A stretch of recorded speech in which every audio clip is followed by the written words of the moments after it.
Ninth class. आज हम start करेंगे our next topic that is Hooke's law. आज हम डिस्कस करेंगे हुक्स लॉ को और यंग्स मॉडुलस को। सबसे पहले हुक्स लॉ की डेफिनेशन है the strain produce in a body. जब किसी भी बॉडी में स्ट्रेन पैदा किया जाता है बाय द स्ट्रेस की मदद से। स्ट्रेस बोला जाता है फोर्स को। जब हम फोर्स लगाते हैं तो किसी भी बॉडी में जो चेंजिंग आती है उसे बोला जाता है स्ट्रेन।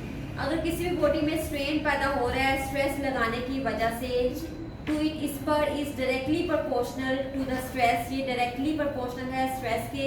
जितना ज़्यादा हम स्ट्रेस लगाएंगे उसमें उतनी ही ज़्यादा स्ट्रेन पैदा होगी with in the elastic limit of a body. लेकिन उस बॉडी की कोई ना कोई जो है वो लिमिट होगी। जैसे ही हम उस लिमिट को क्रॉस करेंगे तो उस बॉडी का ब्रेकिंग पॉइंट जो है वो स्टार्ट हो जाएगा। सो इसकी डेरिवेशन में क्या आएगा कि stress is directly proportional to strain.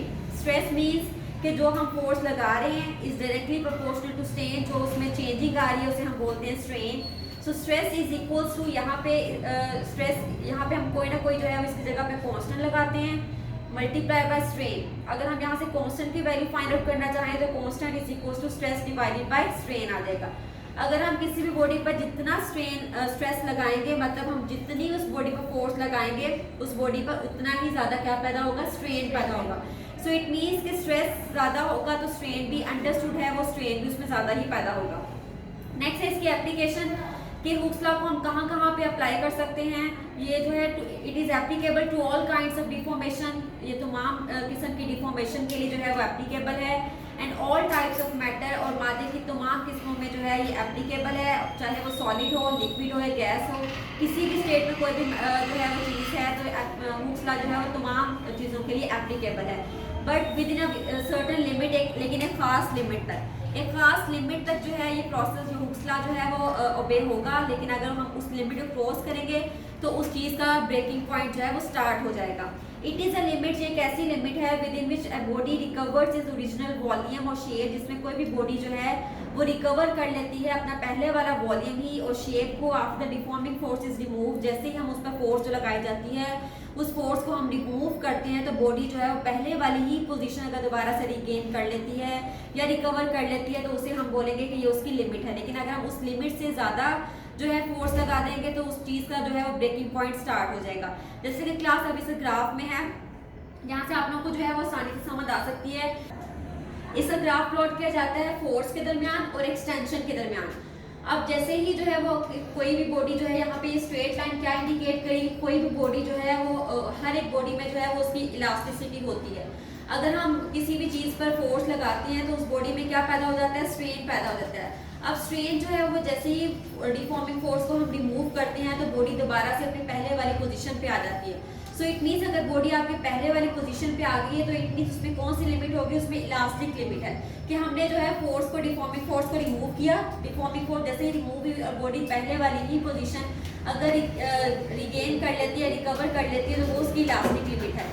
लेकिन अगर बॉडी जो है वो पहले वाली पोजीशन दोबारा से रिगेन ना करे तो उसका कौन सा पॉइंट स्टार्ट हो जाएगा, ब्रेकिंग पॉइंट उसका स्टार्ट हो जाएगा। सो इट मीन्स कि इलास्टिक लिमिट हर एक चीज़ में उसकी लिमिट है। हम उस लिमिट तक उसमें फोर्स लगा सकते हैं लेकिन अगर हम उससे ज़्यादा फोर्स लगा देंगे तो उस बॉडी में जो है उस बॉडी का जो है वो ब्रेकिंग पॉइंट वहाँ से स्टार्ट हो जाएगा। सो नेक्स्ट हमारा टॉपिक है यंग्स मॉडुलस। यंग्स मॉडुलस की डेफिनेशन है the ratio of stress to tensile strain is called Young's modulus. Stress to tensile strain की जो रेशियो होती है उसे हम बोलते हैं modulus, Young's modulus. Young's modulus का फॉर्मूला क्या होगा, y is equals to stress divided by tensile strain. अब इसकी क्लास एग्जांपल में हम क्या ले सकते हैं कि अगर हम एक रोड लें, अब रोड को जो है जैसे ही हम उसको हम स्ट्रेच करेंगे तो उसकी कोई ना कोई जो है हमारे पास कोई एक रोड की लेंथ आ जाएगी।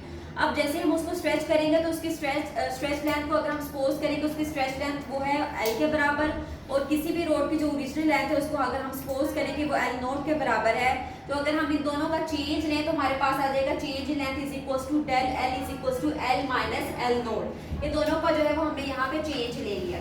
अब यहाँ पे क्लास हमारा फॉर्मूला क्या था यंग्स मॉडुलस का, stress divided by tensile strain. तो स्ट्रेस का आप लोगों को फॉर्मूला पहले भी बताया गया है कि स्ट्रेस जो है वो बराबर होती है फोर्स पर यूनिट एरिया के और टेंसाइल स्ट्रेन जो है वो बराबर होती है चेंज इन लेंथ और ओरिजिनल लेंथ। ये हमने प्रीवियस अपने लेक्चर में डिस्कस किया था इन दोनों के फॉर्मूलाज को। अब अगर हम जो है वो यंग्स मॉडुलस का फॉर्मूला देखें तो चेंज इन लेंथ जो है वो अगर हम रोड के अकॉर्डिंगली देखें जो हमने एग्जांपल ली है उसमें चेंज इन लेंथ बराबर है L माइनस एल नोट के, ओरिजिनल लेंथ जो है बराबर है L नोट के।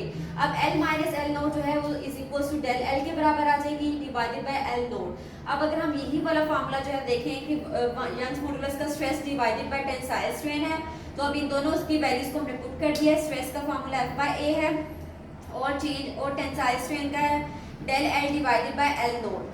अब यहाँ पे जो है वो जैसे ही हम इसको एक रेशियो की फॉर्म में यहाँ पे हमने लिया हुआ है, अगर हम इसको खोल के लिखें तो हमारे पास आ जाएगा F divided by A multiply by ये डेल L जो है वो यहाँ पे नीचे, जब ये ऊपर जाएगा तो ये इसकी रेशियो जो है वो चेंज हो जाएगी, डेल L ऊपर चल जाएगा और L नोट जो है वो नीचे आ जाएगा। सो हमारे पास आ गया y is equal to F L not. अगर हम इसकी मल्टीप्लीकेशन करें y is equal to F L not divided by A del L। So ये हमारे पास यंग्स मॉडुलस का फार्मूला क्या प्रूव हुआ है कि y किसके बराबर है, y is equal to F L not divided by A del L, और इसका यूनिट जो है वो यंग्स मॉडुलस का होता है न्यूटन पर मीटर स्क्वायर। सो आज के लेक्चर में क्लास हमने डिस्कस किया है हुक्स लॉ को और यंग्स मॉडुलस को, और यंग्स मॉडुलस और हुक्स लॉ की हमने एप्लीकेशन पढ़ी है कि हुक्स लॉ जो है वो कहाँ कहाँ जो है वो अप्लाई होता है, और उसमें हमने ग्राफिकली एक्सप्लेन किया है कि हुक्स लॉ जो है वो कहाँ कहाँ जो है वो ये एप्लीकेबल है या नहीं है।